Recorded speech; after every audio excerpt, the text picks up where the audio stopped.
સુરત મહાનગરપાલિકાની ચૂંટણીમાં 116 બેઠકોમાંથી 80 બેઠકો પર કબજો જમાવનારા ભાજપને હવે સત્તારૂઢ થતા કોઈ રોકી શકે તેમ નથી।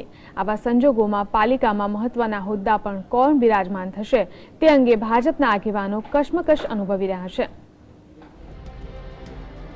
સુરત મહાનગરપાલિકાની ચૂંટણીમાં બહુમતી મળ્યા બાદ હવે મેયર સહિતના મહત્વના પદ પર કોણ બેસશે તે માટે અનેક નામોની ચર્ચાઓ ચાલી રહી છે।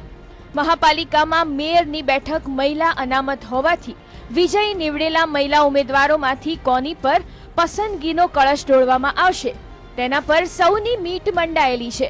ખાસ કરીને વોર્ડ નંબર 1ના અડાજણ ગોરાટ વિસ્તારના વિજયી કોર્પોરેટર હેમાલી બોધાવાલા મેયર પદની રેસમાં પ્રબળ દાવેદાર છે, જ્યારે વોર્ડ નંબર 20ના સોની ફળિયા વિસ્તારમાંથી વિજયી થયેલા રૂપલ શાહ પાલિકાના સાંસ્કૃતિક સમિતિના ચેરમેનનો અનુભવ ધરાવે છે।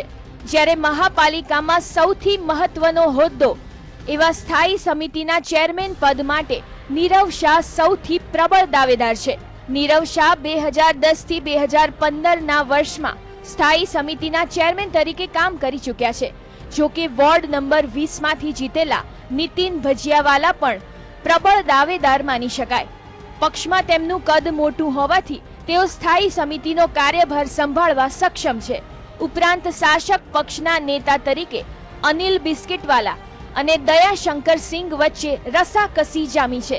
દયાશંકર સિંહ શાસક પક્ષના નેતા તરીકે સેવા આપી ચૂક્યા છે। સુરત મહાપાલિકામાં કોંગ્રેસમાં વિપક્ષના નેતા તરીકે 3 નામોની ચર્ચા છે।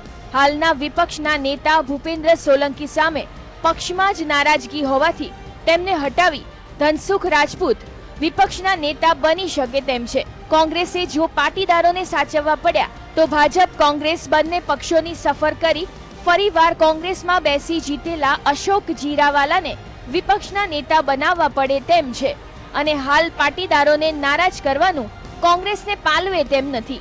સંજય મહંત, GSTV, સુરત।